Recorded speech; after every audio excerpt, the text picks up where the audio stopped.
नमस्कार, आप देख रहे हैं हिमाचल खबरनामा। मैं हूं आपके साथ दीक्षा शर्मा। सबसे पहले नजर डालते हैं कुछ खास सुर्खियों पर।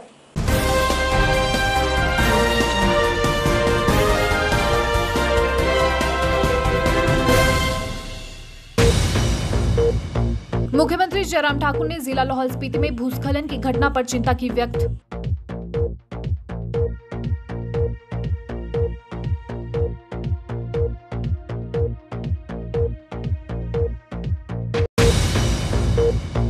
हिमाचल प्रदेश विधानसभा मानसून सत्र का शुक्रवार को हुआ समापन। कुल 10 बैठकों का किया गया था आयोजन।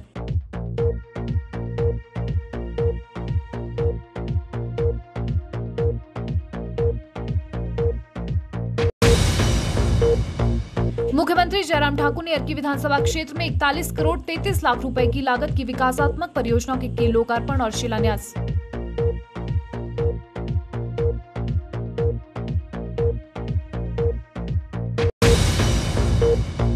कांग्रेस प्रदेश अध्यक्ष कुलदीप सिंह राठौर ने कहा, प्रदेश में बढ़ते कोरोना के मामले सरकार की लापरवाही का नतीजा।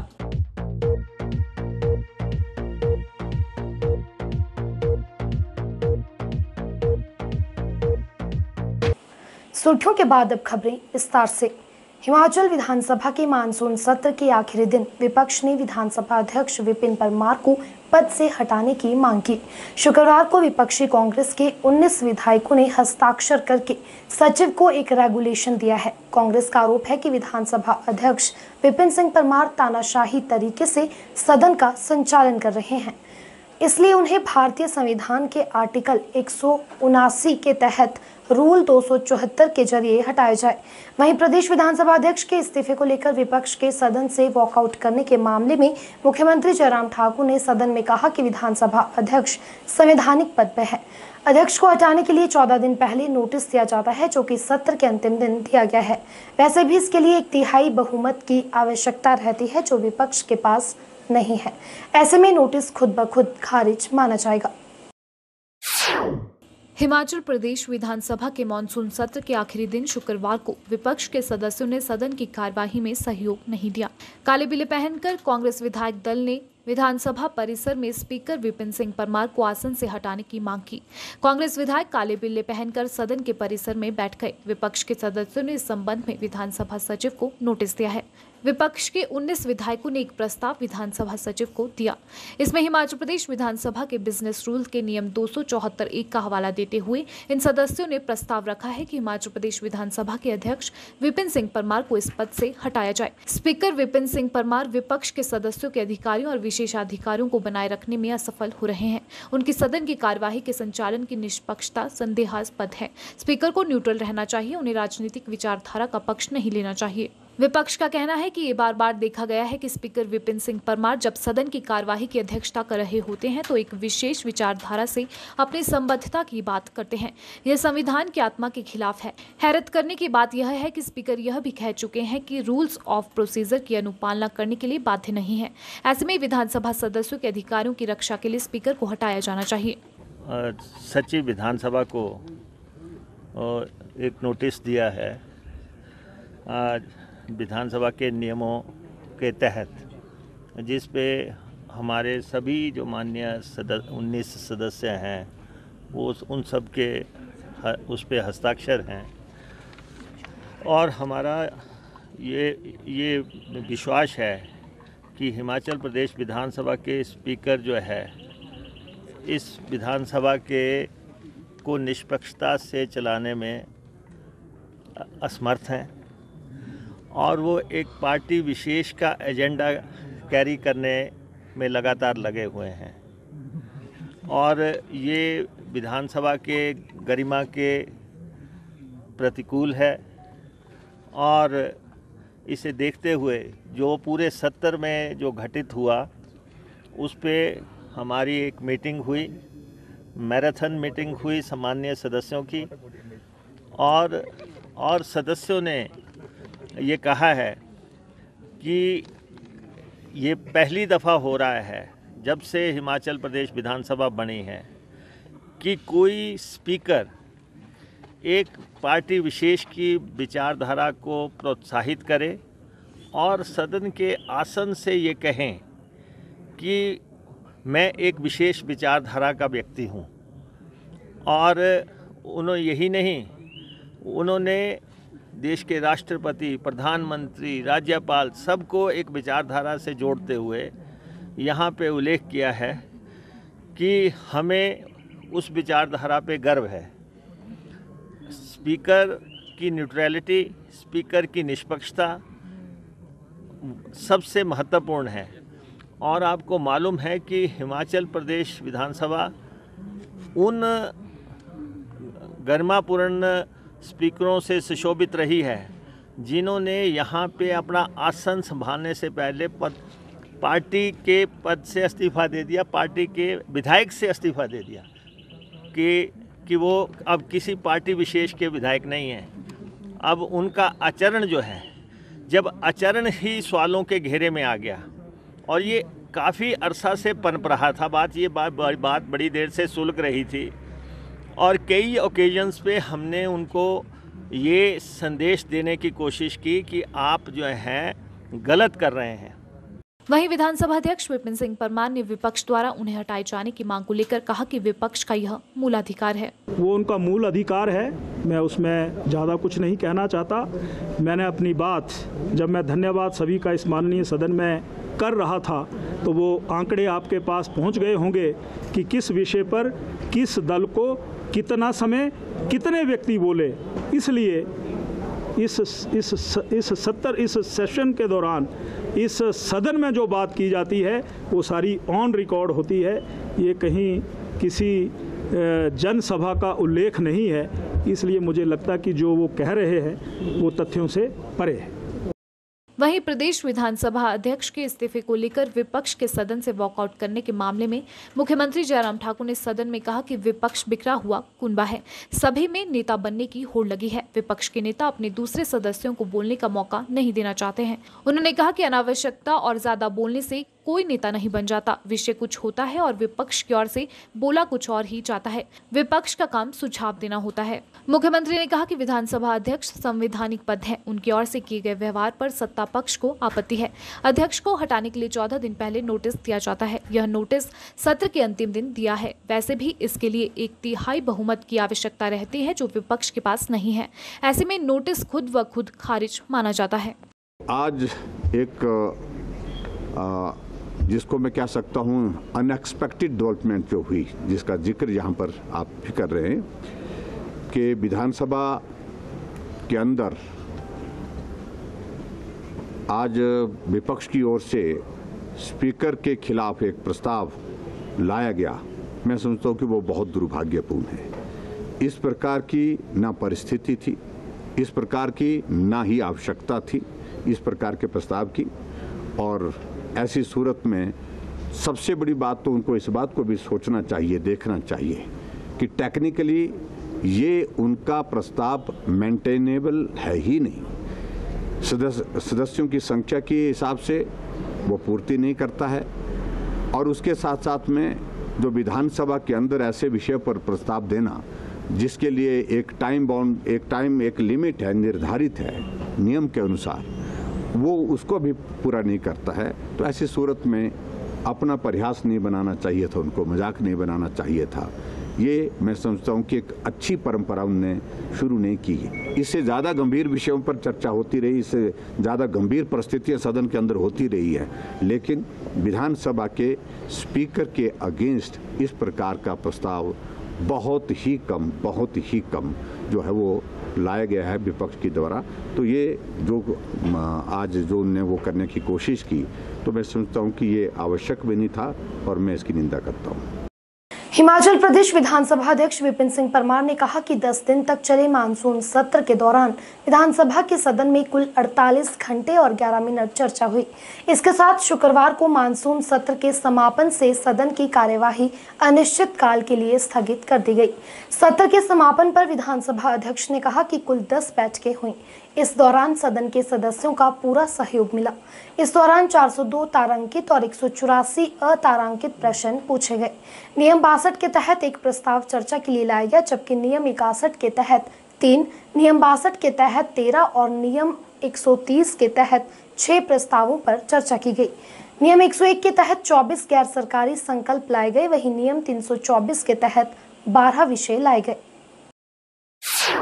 विधानसभा अध्यक्ष विपिन सिंह परमार ने शुक्रवार को मानसून सत्र के समापन अवसर पर कहा कि 2 अगस्त को शुरू हुए मानसून सत्र के दौरान कुल 10 बैठकें आयोजित की गई। 5 अगस्त व 12 अगस्त 2021 के दिन गैर सरकारी कार्य दिवस के लिए निर्धारित किए गए थे। इस दौरान सदन की कार्यवाही 46 घंटे 11 मिनट चली। उन्होंने कहा कि कोरोना महामारी के चलते हालांकि इस सत्र का आयोजन करना एक चुनौतीपूर्ण कार्य था, लेकिन विधानसभा सचिवालय के अधिकारी व कर्मचारी इसके आयोजन के लिए पूरी तरह सजग व समर्पित थे। हिमाचल प्रदेश सरकार के बहुमूल्य सहयोग और इन सभी के प्रयासों से ही यह संभव हो पाया है। विधानसभा अध्यक्ष ने बताया कि इस सत्र के दौरान कुल 402 तारांकित और 184 अतारांकित प्रश्नों की सूचनाओं पर सरकार द्वारा उत्तर उपलब्ध करवाए गए। नियम 46 के अंतर्गत एक प्रस्ताव प्रस्तुत किया, जिस पर माननीय मंत्री द्वारा अपने सुझाव दिए गए। नियम 61 के अंतर्गत 3 विषयों, नियम 62 के अंतर्गत 13 विषयों व नियम 130 के अंतर्गत 5 प्रस्तावों पर माननीय सदस्यों ने सार्थक चर्चा की। इसके अतिरिक्त नियम 101 के अंतर्गत 4 गैर सरकारी संकल्प प्रस्तुत हुए और चर्चा की व माननीय सदस्यों ने अपने बहुमूल्य सुझाव दिए व संकल्प वापस लिए गए। एक संकल्प सदन द्वारा पारित किया गया, जिसे आगामी कार्रवाई के लिए सरकार को प्रेषित किया जाएगा। इस विधानसभा सत्र के संचालन के लिए जिन भी साथियों ने सहयोग दिया उनका आभार। और हमने ये निश्चित किया था कि इस बार आगंतुक आएंगे और वो माननीय मुख्यमंत्री जी से भी मिलेंगे, ऑनरेबल मिनिस्टर से भी मिलेंगे।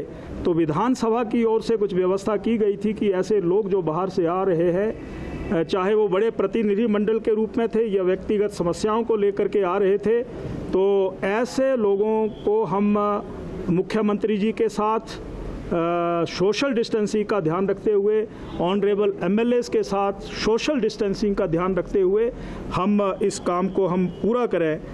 तो ये मैं कहना चाहता हूँ। इस सत्र में कुल 402 तारांकित और तथा 184 अतारांकित प्रश्न आए। यहाँ पर 5 तारीख को और 12 तारीख को गैर सरकारी सदस्य कार्य दिवस थे। जो संकल्प आए उसके ऊपर बहुत चर्चा हुई, अच्छी चर्चा हुई और वो संकल्प कुछ वापस हुए, परंतु एक संकल्प जो है वो पारित हुआ। विशेष करके जो हमारी औद्योगिक नीति है, पैकेज की बात उसमें कही गई है, वो सरकार को भेजा गया है। तो मैं यही कहना चाहता हूँ कि जिस भी विषय के ऊपर, प्रस्ताव के ऊपर, 130 के ऊपर, 61 के ऊपर या जिन जिन भी नियमों के तहत चर्चा होती है, ये चर्चाएं हिमाचल प्रदेश को एक आगे ले जाने के लिए सार्थक सिद्ध होंगे, ये मैं आपके समक्ष कहना चाहता हूँ। मैं माननीय मुख्यमंत्री जी का आभार, जो इस सदन के नेता हैं, नेता प्रतिपक्ष का आभार और सभी माननीय सदस्यों का आभार कि जो उन्होंने मुझे सहयोग दिया। जो कभी बड़ी तलखी भी थी तो मैंने सिर्फ यही कहा कि कृपया करके आप अपना आसन ग्रहण कर लें, अपने आसन पर आप बैठ लें, परंतु उसके बावजूद भी मेरे बात को अधिकतर समय माना गया और अगर कहीं कुछ कमी रह गई होगी तो शायद उनके विषय जो वो कहना चाहते होंगे वो विषय उनके अनुसार, मेरे अनुसार वो पूर्ण हो रहे थे, उनके अनुसार वो पूर्ण नहीं हो रहे थे। परंतु मैं नियम और नीतियों से बंधा हुआ व्यक्ति हूँ। उन नियम और नीतियों से बाहर रह करके मैं किसी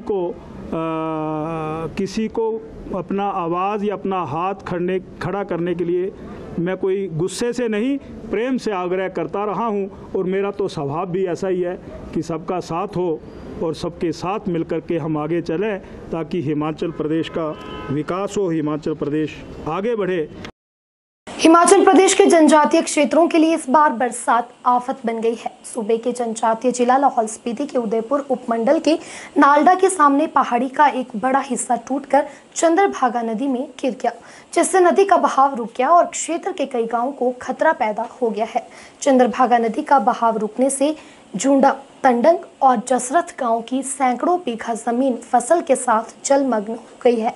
जसरथ और तंडंग गांव के लोग अपनी जान बचाने के लिए घर छोड़कर भागे।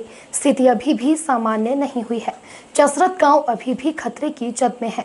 जसरथ पुल के एक छोर तक पानी पहुंच गया है।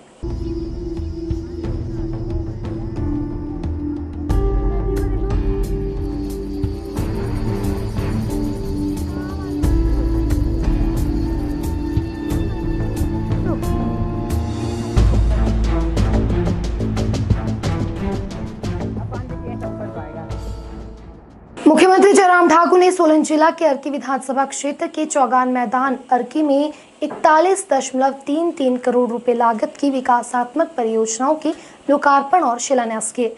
इस दौरान जनसभा को संबोधित करते हुए मुख्यमंत्री जयराम ठाकुर ने दाड़लाघाट में खंड विकास अधिकारी कार्यालय खोलने की घोषणा की। जयराम ठाकुर ने कहा कि लोकसभा निर्वाचन के दौरान अर्की क्षेत्र के लोगों ने भारतीय जनता पार्टी को पूर्ण समर्थन दिया है, जिसके लिए नेतृत्व सदैव क्षेत्र के लोगों का आभारी रहेगा।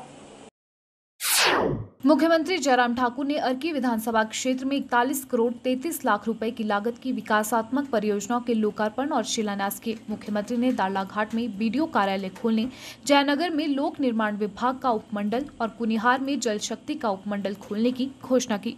मुख्यमंत्री जयराम ठाकुर ने सोलन जिला के अर्की विधानसभा क्षेत्र के दाड़लाघाट में खंड विकास अधिकारी कार्यालय खोलने की भी घोषणा की। उन्होंने कुनिहार में जल शक्ति का उपमंडल, बेरल और कुनिहार में पटवार सर्कल खोलने की भी घोषणा की। उन्होंने अर्की के सायर मेला को राज्य स्तरीय उत्सव के रूप में मनाने की घोषणा की। उन्होंने कहा कि अर्की में हिमाचल पथ परिवहन निगम का डिपो खोला जाएगा, बशर्ते यह औचित्य अनुरूप हो। उन्होंने प्राथमिक स्वास्थ्य केंद्र दाड़लाघाट और लोहारघाट को सामुदायिक स्वास्थ्य केंद्र और स्वास्थ्य उपकेंद्र बागा को प्राथमिक स्वास्थ्य केंद्र में स्तरोन्नत करने की घोषणा की। उन्होंने कहा कि बाड़ीधार को पर्यटन की दृष्टि से विकसित किया जाएगा। मुख्यमंत्री ने 28.84 करोड़ रुपए की लागत की विकासात्मक परियोजनाओं के लोकार्पण किए, जिसमें 3.15 करोड़ रुपए की लागत का सामुदायिक स्वास्थ्य केंद्र भवन दाड़लाघाट, दिगल में 7.12 करोड़ रुपए की लागत से निर्मित राजकीय महाविद्यालय भवन, 2.37 करोड़ रुपए की लागत से अर्की खरड़हड्डी सड़क और 16.20 करोड़ रुपए की लागत से निर्मित कुनिहार बेंच की हट्टी शैली ब्रह्मपुखर सड़क शामिल है। मुख्यमंत्री जयराम ठाकुर ने कहा कि लोकसभा निर्वाचन के दौरान अर्की क्षेत्र के लोगों ने भारतीय जनता पार्टी को पूर्ण समर्थन दिया है, जिसके लिए नेतृत्व सदैव क्षेत्र के लोगों का आभारी रहेगा। उन्होंने कहा कि कोविड-19 महामारी से देश और राज्य के लोगों की दिनचर्या पर विपरीत प्रभाव पड़ा है। उन्होंने लोगों से कोविड उपयुक्त व्यवहार का सख्ती से पालन करने का आग्रह किया। वहीं पूर्व विधायक गोविंद राम शर्मा ने पिछले 3.5 वर्षों के दौरान क्षेत्र के विकास में गहरी रुचि दिखाने के लिए मुख्यमंत्री का धन्यवाद किया। उन्होंने कहा कि क्षेत्र में सड़कों के समुचित रखरखाव के लिए पर्याप्त धनराशि उपलब्ध कराई जानी चाहिए। उन्होंने मुख्यमंत्री से अर्की में HRTC डिपो और नर्सिंग कॉलेज खोलने और दाड़लाघाट में एक विकास खंड खोलने का भी आग्रह किया। कोविड का संकट, इतना बड़ा संकट लोगों के बीच में जा नहीं पाया, लेकिन उसके बावजूद भी हमने वर्चुअल कार्यक्रम, वीडियो कॉन्फ्रेंस के माध्यम से, और आज के यहाँ पर भी मैं देख रहा हूँ 17/10/2020 को हमने वीडियो कॉन्फ्रेंस के माध्यम से 102 करोड़ रुपए के उद्घाटन और शिलान्यास अर्की विधानसभा के और आज हम आपके बीच में यहाँ आए हैं और 41.5 करोड़ रुपए के उद्घाटन और शिलान्यास के कार्यक्रम आज आपके बीच में हम कर रहे हैं। उसके लिए भी मैं आप सबको बहुत बहुत बधाई देता हूं। बड़े संकट के बावजूद भी हमने काम नहीं रुकने दिया, प्रभावित नहीं होने दिया। भले ही हम आपके बीच में आने की इच्छा रखने के बावजूद नहीं आ सके, लेकिन फिर भी हमने कोशिश की कि अर्की विधानसभा क्षेत्र में विकास को विराम नहीं लगना चाहिए, गति नहीं रुकनी चाहिए। इसलिए 102 करोड़ के उद्घाटन और शिलान्यास हमने पहले किए और उसके बाद आज हमने 41.5 करोड़ रुपए के उद्घाटन और शिलान्यास और किए हैं। उसके लिए मैं आपको बहुत बहुत बधाई देता हूं। जयनगर में इन्होंने कहा कि यहाँ पर PWD का सब डिवीजन यहाँ पर खुलना चाहिए, PWD का सब डिवीजन यहाँ पर खोलेंगे। दाड़ला में जो हमारी पंचायतें उस एरिया में पड़ती हैं, लगभग 30-32 पंचायतें पड़ती है, जिनको ब्लॉक का ऑफिस आपका दूर पड़ता है। तो दाड़ला में एक BDO का ऑफिस खोलने की भी मैं यहाँ पर घोषणा करता हूँ। मुख्यमंत्री जयराम ठाकुर ने अंगदान दिवस के अवसर पर giving life after death the heroes of Himachal Pradesh पुस्तिका का विमोचन किया। मुख्यमंत्री ने इस पुस्तिका के प्रकाशन के लिए लेखक के प्रयासों की सराहना करते हुए आशा व्यक्त की है कि पीड़ित मानवता की सेवा के लिए अधिक से अधिक लोग अंगदान के लिए आगे आएंगे। इस पुस्तिका को डॉक्टर राजेंद्र प्रसाद चिकित्सा महाविद्यालय टांडा के associate professor surgery doctor Rakesh Chauhan और PGI चंडीगढ़ में रीनल ट्रांसप्लांट सर्जरी विभाग के प्रमुख प्रोफेसर डॉक्टर आशीष शर्मा ने लिखा है। शहरी विकास मंत्री सुरेश भारद्वाज ने लोअर बाजार, गंज बाजार और सब्जी मंडी के सभी दुकानदारों को तिरंगा ध्वज वितरण कार्यक्रम के दौरान कहा कि तिरंगा ही लहराया था और तिरंगा ही लहराएगा। उन्होंने कहा कि प्रदेश के मुख्यमंत्री समस्त मंत्रियों, विधायकों और मीडिया कर्मियों को रिकॉर्डेड संदेश के दौरान 15 अगस्त का उत्सव न मनाने के संदेश दिए जा रहे हैं। उन सभी शत्रुओं को विधानसभा मंत्रियों और विधायकों द्वारा एकजुट होकर झंडा लहराते हुए संदेश दिया गया। उन्होंने कहा कि हमारे देश का भविष्य गौरवान्वित, समृद्धि, ऐतिहासिक चेतना और सांस्कृतिक विरासत का अथाह भंडारण है। उन्होंने प्रदेश की युवा पीढ़ी को संदेश दिया कि देश के लिए जिन जिन लोगों ने अपनी कुर्बानी दी है, उन्हें उनके बारे में जागरूक होना अति आवश्यक है। शहरी विकास मंत्री सुरेश भारद्वाज ने तिरंगा ध्वज वितरण कार्यक्रम के दौरान कहा कि जिला में रह रहे सभी शहरी और ग्रामीणों के लिए 75वें वर्षगांठ के अमृत महोत्सव व स्वतंत्रता दिवस के शुभ अवसर को हर्षोल्लास से मनाएं। उन्होंने कहा कि सभी नागरिक इस झंडा उत्सव को 15 अगस्त 2021 को अमृत महोत्सव के दौरान अपने अपने घरों में झंडा लहराते हुए मनाएं। उन्होंने कहा कि आजादी का अमृत महोत्सव को प्रधानमंत्री नरेंद्र मोदी द्वारा गुजरात के अहमदाबाद से हरी झंडी दिखाकर आरंभ किया गया है। उन्होंने कहा कि इस अमृत महोत्सव का मुख्य उद्देश्य उन वीर सैनिकों और स्वतंत्रता सेनानियों को याद करना है जिन्होंने देश की अखंडता और एकता के लिए अपनी जान न्यौछावर कर दी। उन्होंने शिमला शहर के सभी वार्डों के लिए तिरंगा टोलियों को भी रवाना किया, जो 15 अगस्त को सभी वार्डों में तिरंगा झंडा लगवाएंगी। भारत की आज़ादी के खिलाफ, भारत की एकता और अखंडता के खिलाफ जो है वो जिहाद छेड़ते हैं, कैंपेन करते हैं। उन्हीं में से कुछ सिरफिरों द्वारा हिमाचल प्रदेश के यशस्वी मुख्यमंत्री श्री जयराम ठाकुर जी को जो है वो मैसेजेस भेजे गए, रिकॉर्डेड मैसेजेस हैं वो टेलीफोन के द्वारा, और उसके बाद वो बहुत सारे मंत्रियों और विधायकों को भी जो है वो मैसेज भेजे गए, मीडिया के लोगों को भी जो है वो मैसेज भेजे गए हैं। उनको एक संदेश देने के लिए कल हिमाचल प्रदेश विधानसभा के बाहर जो है वो सभी विधायकों ने जो है वो झंडा अपने हाथ में लहरा करके इस अमृत महोत्सव की और भारत की आज़ादी का जो है वो संदेश दिया। और उन्हें जो है वो जो गुनाह करने वाले लोग हैं, जो भारत के शत्रु हैं, उनको एक संदेश देने का ये कार्य किया जा रहा है, जो आज हम शिमला के इस लोअर बाजार में जो है वो झंडा प्रत्येक दुकान में वितरण कर रहे हैं और निवेदन कर रहे हैं कि सब जो है वो अपनी अपनी दुकानों पर झंडा फहराएंगे, क्योंकि मुख्यमंत्री और सभी मंत्री, अध्यक्ष, उपाध्यक्ष ये प्रत्येक जिला हेडक्वार्टर पर ध्वजारोहण करते हैं। विधायक भी बहुत सारे स्थानों पर जो है वो ध्वजारोहण करते हैं, अधिकारी भी करेंगे, लेकिन आम जनता जो है वो ध्वज जो है वो लहराए, ताकि जो है वो सब ऐसे लोगों को जो भारत के शत्रु हैं उनको संदेश मिल जाए कि भारत जो है वो स्वतंत्र है, भारत की एकता और अखंडता पर जो है वो कोई आघात नहीं पहुंचा सकता है, और कोई इस प्रकार की गीदड़ भभकियाँ देकर के जो है वो भारत के जो लोग हैं उनको जो है डरा धमका नहीं सकता। इस बात को के संदेश को लेकर के ये आज झंडा वितरण जो है किया जा रहा है। आज ये सांकेतिक है। आज और कल सारे स्थानों पर जो है वो हम यत्न करेंगे कि प्रत्येक व्यक्ति अपने घर पर, अपनी दुकान पर झंडा लाए। हमीरपुर महिला थाना में तैनात थाना प्रभारी किरण बाला को केंद्रीय गृह मंत्रालय की ओर से medal for investigative excellence award 2021 से नवाजा जाएगा। एसएचओ किरण बाला ऊना के गगरेट की रहने वाली हैं और बतौर थाना प्रभारी महिला थाना हमीरपुर में अपनी सेवाएं दे रही हैं। जिला हमीरपुर के साथ साथ यह प्रदेश के लिए भी एक गौरव का पल है। बता दें, किरण बाला को यह अवार्ड 2019 में हुए नाबालिग लड़की के साथ दुष्कर्म मामले को सुलझाने और आरोपी को सजा दिलवाने में सफलता हासिल करने के लिए दिया जाएगा। हिमाचल प्रदेश के जिला हमीरपुर की महिला थाना प्रभारी किरण बाला को केंद्रीय गृह मंत्रालय की ओर से medal for investigative excellence award 2021 से नवाजा जाएगा।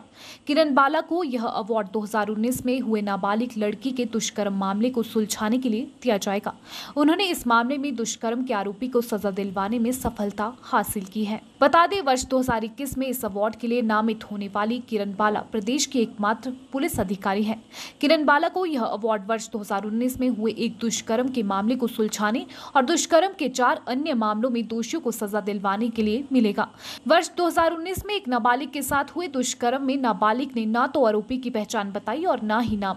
आरोपी का नाम और पता न होने के बावजूद भी महिला थाना प्रभारी हमीरपुर किरण बाला ने जांच कर उसे ढूंढ निकाला और वह उसी नाबालिग का सहपाठी निकला। इसके अलावा दुष्कर्म के अन्य मामलों में भी किरण बाला ने मामलों को सुलझाने में अपनी अहम भूमिका निभाई है। वहीं किरण बाला ने अवार्ड की सूचना मिलने पर खुशी जाहिर की है। उन्होंने हमीरपुर एसपी और इस मामले को सुलझाने में अपने सहयोगी कर्मचारियों का आभार जताया।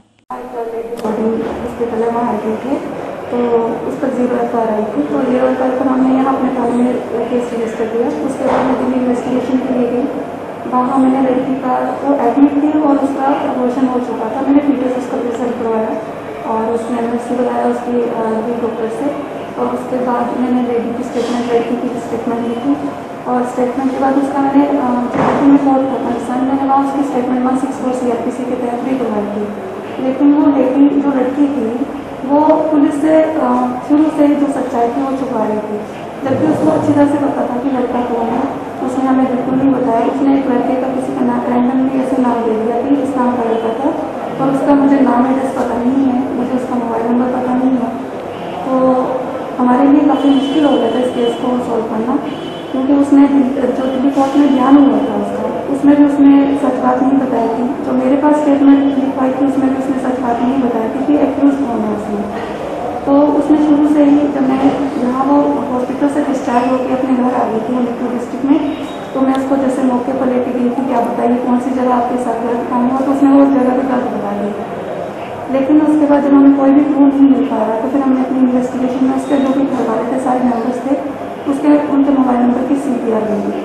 तो CPR जैसे उसके मदर की CPR ली, उसको हमने एनालाइज किया, तो हमें पता चला कि उस लड़की की उस मोबाइल फोन से काफ़ी बातचीत होती थी एक लड़के से।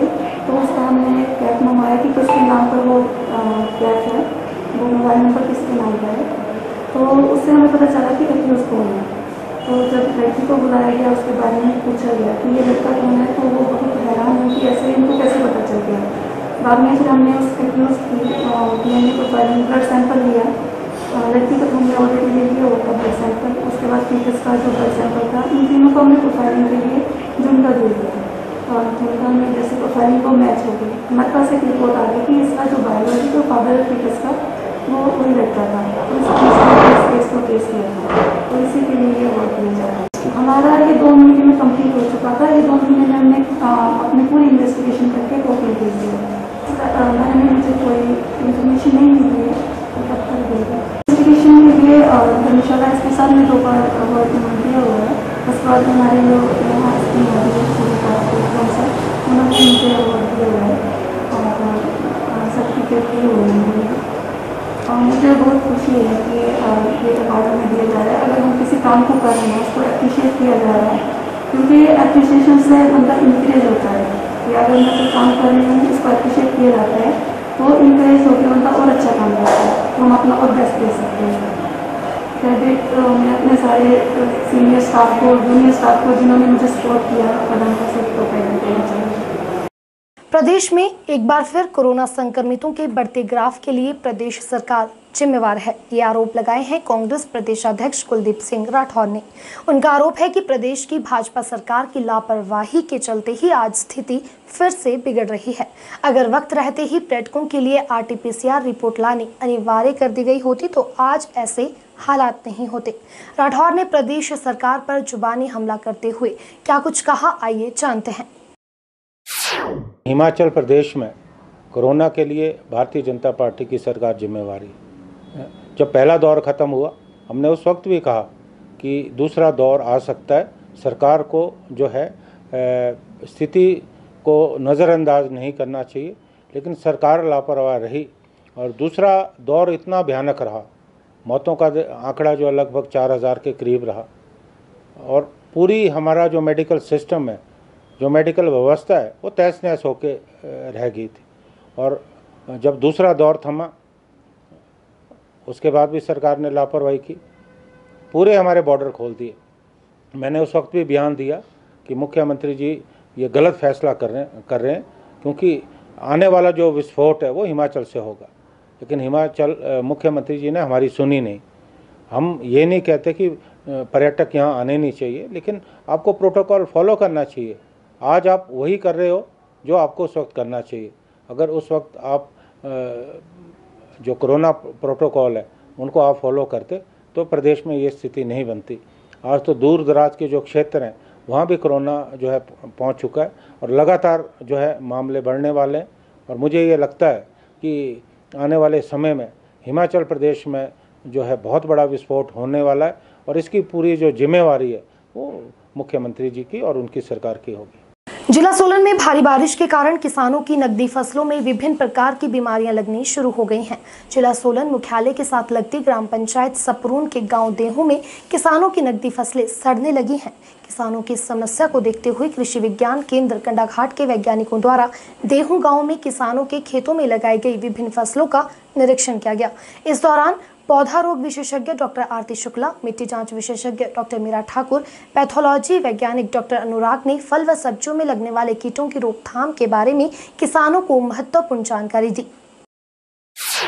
जिला सोलन में मानसून कहर बनकर बरस रहा है, जिस कारण किसानों की नकदी फसलों में विभिन्न प्रकार की बीमारियां लगनी शुरू हो गई हैं। वहीं एक किसान जय मेहता द्वारा इसी वर्ष सेब की अलग अलग प्रजाति के करीब 300 पौधे लगाए गए हैं, जिसमें बहुत से पौधे खराब और सूखने लग गए हैं, जिस कारण उन्हें मुश्किलों का सामना करना पड़ रहा है। गाँव देहू के किसानों द्वारा फसलों में रोग लगने की जानकारी डॉक्टर YS परमार, औद्योगिकी एवं वानिकी विश्वविद्यालय के कृषि विज्ञान केंद्र कंडाघाट सोलन को दी गई, जिसके बाद किसानों की समस्या को देखते हुए कृषि विज्ञान केंद्र कंडाघाट के विशेषज्ञों द्वारा देहू गांव में किसानों के खेतों में लगाई गई विभिन्न फसलों का निरीक्षण व जायजा लिया गया, जिसमें कृषि विभाग से पौधा रोग विशेषज्ञ डॉक्टर आरती शुक्ला, मिट्टी जांच विशेषज्ञ डॉक्टर मीरा ठाकुर, पैथोलॉजी वैज्ञानिक डॉक्टर अनुराग ने फल व सब्जियों में लगने वाले कीटों की रोकथाम के बारे में महत्वपूर्ण जानकारी किसानों को दी।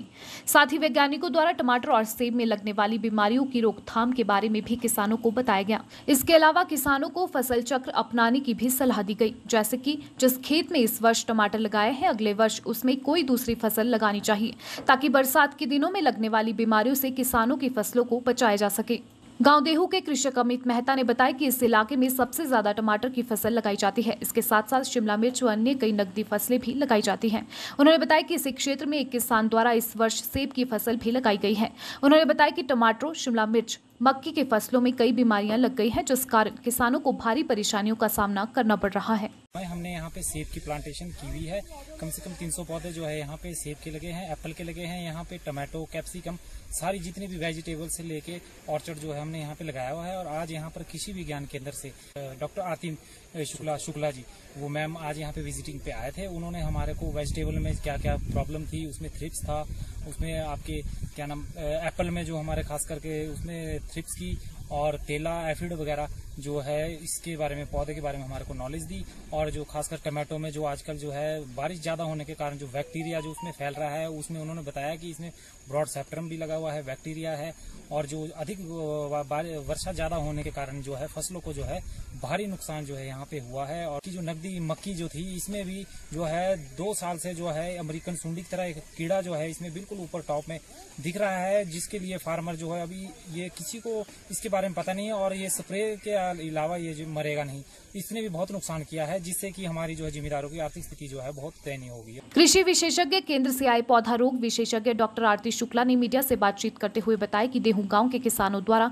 फसलों में बीमारियां लगने की जानकारी उन्हें दी गई थी, जिसके बाद उन्होंने अपनी टीम के साथ इस क्षेत्र का दौरा किया। उन्होंने कहा कि फसलों में लगी बीमारियों के बारे में किसानों से चर्चा करके उन्हें विभिन्न बीमारियों की रोकथाम करने के लिए कीटनाशक दवाइयों का छिड़काव करने के बारे में जानकारी दी गई, ताकि बची हुई फसलों का बचाव हो सके।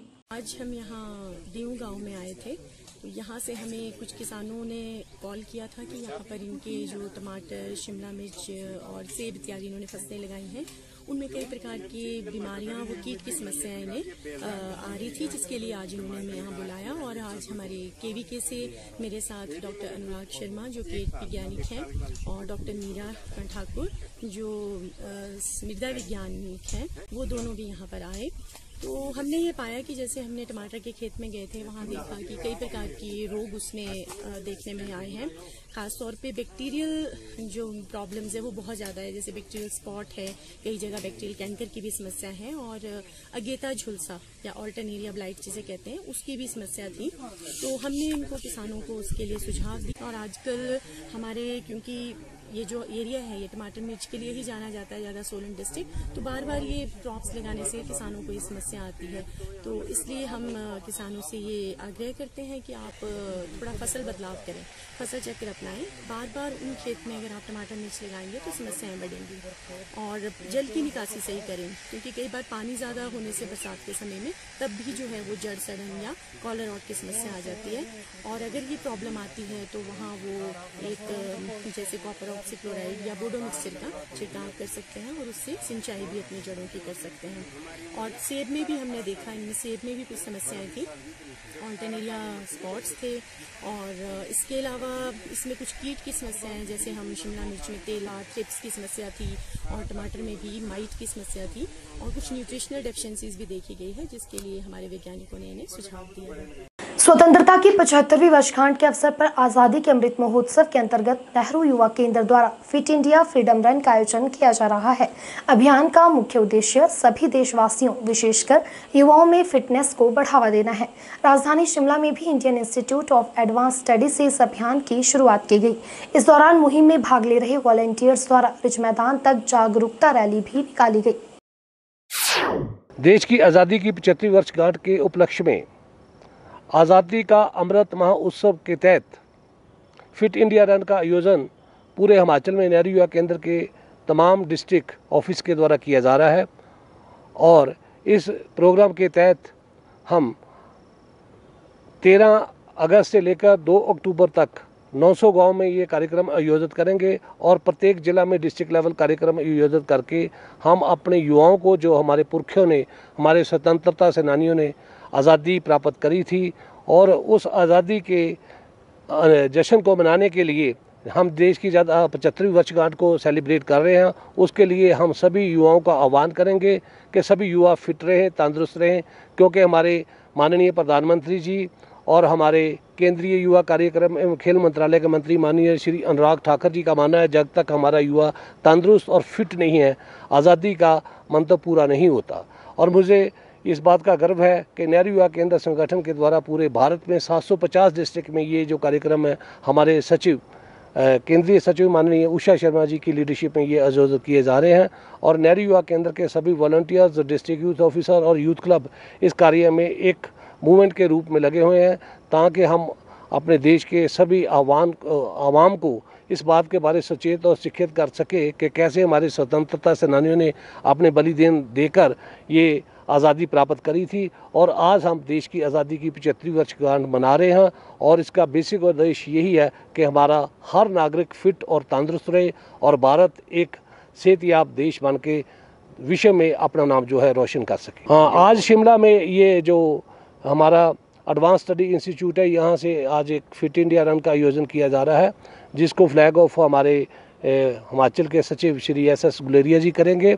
और ये रन जो यहाँ से चलकर जो है रिज तक पहुँचेगी, और सभी यूथ जो है अपने हाथ में तिरंगा जो हमारा कौमी फ्लैग है लेकर चलेंगे, और जन जन को संदेश देंगे कि हमारी देश की आज़ादी की 75वीं वर्षगांठ जो पूरा विश्व देश में नेहरू युवा केंद्र संगठन, ministry of youth and sports, Bharat सरकार 13 अगस्त से लेकर 2 अक्टूबर तक मना रहा है, उसका संदेश जन जन तक बनाएंगे, ताकि हम और हमारी आने वाली नस्लें ये याद रखें कि हमारे बुजुर्गों ने, हमारे स्वतंत्रता सेनानियों ने हमारे देश के लिए कैसे आज़ादी प्राप्त करी थी। आज ये जो आज़ादी की 75वीं वर्षगांठ पर आयोजन हुआ है, यहाँ जो नेहरू युवा केंद्र द्वारा आयोजित किया गया है, इस उपलक्ष्य पर मैं प्रदेश के सभी युवाओं को अपनी हार्दिक शुभकामनाएं देता हूँ, सबको बधाई देता हूँ, और उम्मीद करता हूँ कि आने वाले समय में हमारा जितना युवा वर्ग है वो देश की प्रगति के लिए, विकास के लिए अपना पूरा योगदान देगा।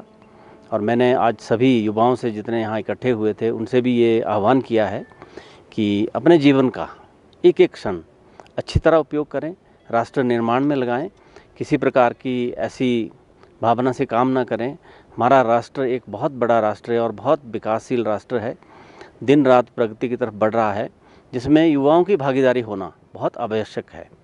हमारे युवा जितना अच्छा काम करेंगे, जितना मेहनतकश होंगे, बुराइयों से समाज में कई ऐसी कुरीतियाँ हैं, जैसे नशा हो रहा है, कोई इस तरह की बातें कर रहे हैं जिसमें समय बर्बाद होता है, जीवन बर्बाद होता है, उससे हटकर राष्ट्र निर्माण में लगेंगे तो अवश्य यह देश और प्रदेश जो है वो तरक्की के रास्ते पर जाएगा। पूरे प्रदेश में जितना हमारा युवा वर्ग है, हम ये चाहते हैं कि उनको जितनी ये हमारी खेल कूद प्रतियोगिताएँ हैं, युवा कार्यक्रम हैं और अन्य जो जितनी सामाजिक बुराइयां हैं, उन सबको समाप्त करने के लिए युवा अपना योगदान दें, एक मिलकर काम करें, तभी ये सब चीज़ें समाज से जितनी ये चीज़ें ये दूर होंगी और हमारा समाज जो है वो एक स्वस्थ समाज होगा और विकसित समाज होगा। जिस संस्थान से इसका आज शुभारंभ हुआ है, ये एक बड़ा ऐतिहासिक स्थल है और यहाँ बहुत बड़े बड़े निर्णय इतिहास में लिए गए हैं और वो स्वर्णिम अक्षरों में लिखे गए हैं। इसलिए आज इसका शुभारंभ यहाँ से किया गया, ताकि जो हमारी आज़ादी है, कैसे हमें आज़ादी प्राप्त हुई और हमारे बहुत सारे ऐसे स्वतंत्रता सेनानी थे जिनका बहुत योगदान इस आज़ादी को पाने के लिए रहा है। हम अपने युवाओं को इस जो उनके बलिदान थे, जो योगदान थे, उनके प्रति भी हम उन्हें जागरूक करें, जागृत करें, ताकि वो इस बहुत ही महत्वपूर्ण विषय को भी समझें और अपना योगदान भी दें। हाँ, सब फिट रहें, स्पोर्ट्स पे ध्यान दें और आजकल जिस तरीके से समय हो रहा है, हमें लाइफस्टाइल डिजीज़ बहुत ज़्यादा बढ़ रहे हैं, तो फिट रहना, जैसे मैंने अभी भी अंदर भी बोला, ये खाली यूथ के लिए नहीं है, ये सारी एजेस के लिए है। सारे एज ग्रुप्स अपने आप को स्पोर्ट्स में रहें। ओलंपिक्स जो हुआ है, खाली इंडिया नहीं, बाकी देश के लोगों ने भी जितनी मेहनत करी है, वो एक बहुत अच्छा संदेश है हमारे लिए भी कि हम अपने आप को, अपने परिवार को, आसपास वाले लोगों को फिटनेस में डालें और एक ये बहुत अच्छी अपॉर्चुनिटी है सब लोगों के लिए पार्टिसिपेट करने के लिए। ये हम एक तरीके से कह रहे हैं, run for freedom is just a message to the rest of the world that how freedom we achieve and how important it is for us. राजधानी शिमला स्थित कांग्रेस पार्टी कार्यालय राजीव भवन में शिमला ग्रामीण महिला कांग्रेस के अध्यक्ष वनीता वर्मा ने जिला कार्यकारिणी में नियुक्त किए गए पदाधिकारियों के साथ बैठक की। बैठक के दौरान पार्टी को और मजबूत किस तरह से बनाया जाए, इस पर चर्चा की गई। वनीता वर्मा ने बताया कि आगामी दिनों में वह भाजपा सरकार की जन विरोधी नीतियों को लेकर जनता के बीच जाएंगे। उन्होंने कहा कि कांग्रेस एकजुट होकर काम करेगी और आगामी उपचुनावों और विधानसभा चुनाव में निश्चित तौर पर कांग्रेस की ही जीत होगी। मुझे जिला में अध्यक्ष बने काफ़ी समय हो गया था, मतलब 6 महीने हो गए थे। बीच में कोरोना के कारण कार्यकारिणी गठित नहीं कर पाई और अभी हमने कार्यकारिणी का गठन किया है। वो हमारी कार्यकारिणी, जिला के कार्यकारिणी का हमारा इंट्रोडक्शन और उनको हम जो लेटर देते हैं, वो आज उस बारे में मीटिंग थी।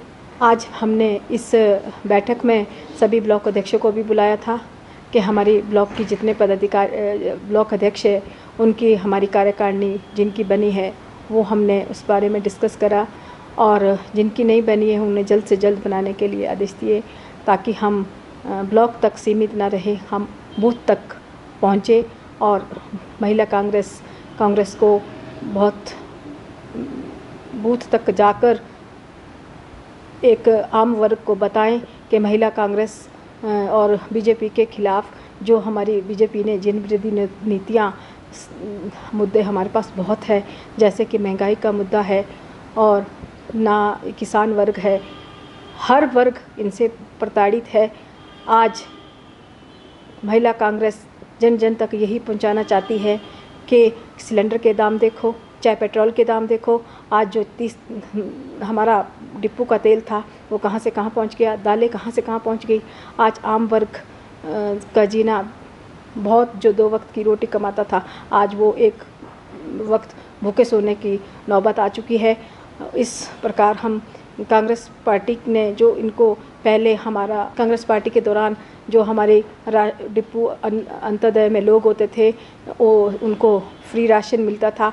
आज तो 5 किलो चावल और उससे परिवार के सदस्य हमारे 6-7 होते हैं, उनसे उनका गुजारा नहीं होता है। तेल के 2 पाउच मिलते हैं, उनसे गुजारा नहीं होता है। आज जन जन तक हम ये पहुंचाएंगे कि इनकी जो जन विरोधी भाजपा की नीतियां हैं वो किस तरह से वो हम लोगों को थोप रहे हैं।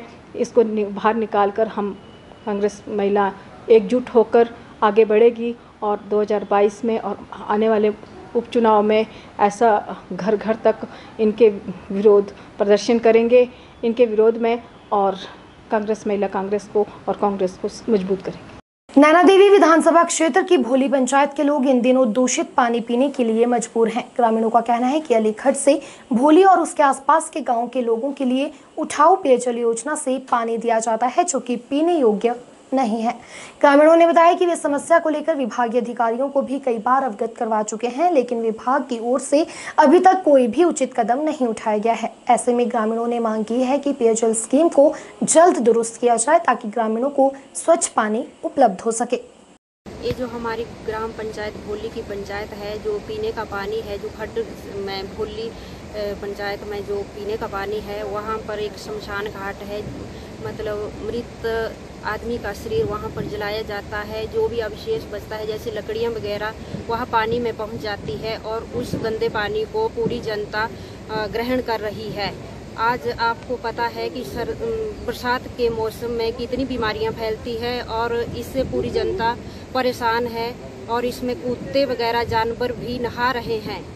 और कोई एक महीने की बात है, यहाँ मृत कुत्ता भी पाया गया पानी में, उसको पूरी जनता इस पानी को ग्रहण कर रही है। सर, ये जो हमारी भोली पहलवाना पेयजल की स्कीम है, इसमें जो हमें जो है बहुत सी समस्या देखने के लिए आ रही है। हमें जो स्वच्छ पानी पीने के लिए नहीं मिल रहा है। मैंने जो है 2-2.5 महीने पहले यहाँ पे जो रास्ते का कार्य लगाया हुआ था, तो मेरे पास यहाँ पे लेबर भी थे, तो मेरे को भी मतलब कार्य करने के लिए जो है पानी खड्ड से भरना पड़ता था। तो यहाँ गैलरी के साथ में 2 कुत्ते मरे हुए थे, एक तो बिल्कुल ही ख़त्म था, उसके गैलरी कीड़े पड़े, वो कीड़ों वाला पानी सीधा जो गैलरी में जा रहा है, उसी पानी को जो है जनता को पिला रहा है। मैंने जो फिर बाद में जो विभाग से भी शिकायत की थी कि इस कुत्ते को उठा लिया जाए। हमारे जो है यहाँ पे कनिष्ठ अभियंता जोशी जी है, जोशी को कम से कम 5-6 बार उन्होंने को देखा जाएगा देगा। फिर जो पंचायत प्रधान को अवगत करवाया, उन्होंने भी कुछ नहीं किया। तो फिर मैंने लेबर वालों को उठाया, उसको कुत्ते को मिट्टी से ढक दिया। तो मेरी प्रार्थना ये कि विभाग वाले जो सोए रहते, फिर जो मैं बाद में अधिशासी अभियंता बिलासपुर से मिला, उसको जो ज्ञापन भी सौंपा, फिर तब भी कोई विभाग का कोई कर्मचारी यहाँ पर नहीं आया। तो मतलब सारे गांव वासियों को जो गंदा पानी जो पिला रहे हैं। मेरी जो सरकार से भी ये निवेदन है कि भाई यहाँ पर जो कोई जो साइड से चेक डैम लगाया जाए, ताकि जो गाँव वालों को जो साफ पानी पीने को मुहैया हो। गंदा पानी पीने को लोग बहुत मजबूर हैं। यहाँ पे कई कुत्ते मर रहे हैं और वहाँ पे कोई उसमें पीने के पानी में गंदे कीड़े पड़ रहे हैं। उस कीड़े वाले पानी को पीने के लिए लोग यहाँ पे सबसे ज़्यादा मजबूर है। लेकिन और हमारी कोई समस्या नहीं है। हमारी समस्या यही है सबसे ज़्यादा कि पीने के पानी की सबसे ज़्यादा हमारी समस्या को दूर किया जा सके। ये जो उठाऊ जल पेय योजना है, ये भोली पहलवाना, जिससे 500 आदमी लाभान्वित होते हैं इससे पीने का पानी। लेकिन ये जो 15 साल पहले ये सरकार ने यह स्कीम 2 गांव के लिए पीने के पानी के लिए बनाई हुई है, लेकिन इसका जो कार्य हुआ है वो खड्ड के किनारे जो गैलरी है बनी हुई, और उसका प्रॉपर तरीके से काम नहीं हुआ है। इसमें जो खड्ड जब आती है तो यहाँ से पानी नहीं छोड़ा जाता है, और ये विभाग द्वारा कहा जाता है कि आज गंदा पानी है, 10-10 दिन तक खड्ड में गंदा पानी बहता रहता है, और फिर वो लोग पानी नहीं छोड़ते हैं, और ये जो है सारी खराब हो गई है, और लोग इससे बड़े भारी दुखी है। लेकिन कई बार विभाग को भी हमने संपर्क किया, वो बोलते हैं कि हम बोल रहे हैं, भेज रहे हैं, लेकिन इसकी कोई सुध नहीं लेने वाला है। और इसमें जो कैपेसिटी की बात है, 25 हॉर्स पावर की मोटरें लगाई, जबकि 500 लोगों को पीने के पानी की सुविधा से वंचित रहना पड़ता है, जबकि इसमें 40 या 50 हॉर्स पावर की मोटरें लगनी थी। हिमाचल खबरनामा के इस अंक में इतना ही। नमस्कार।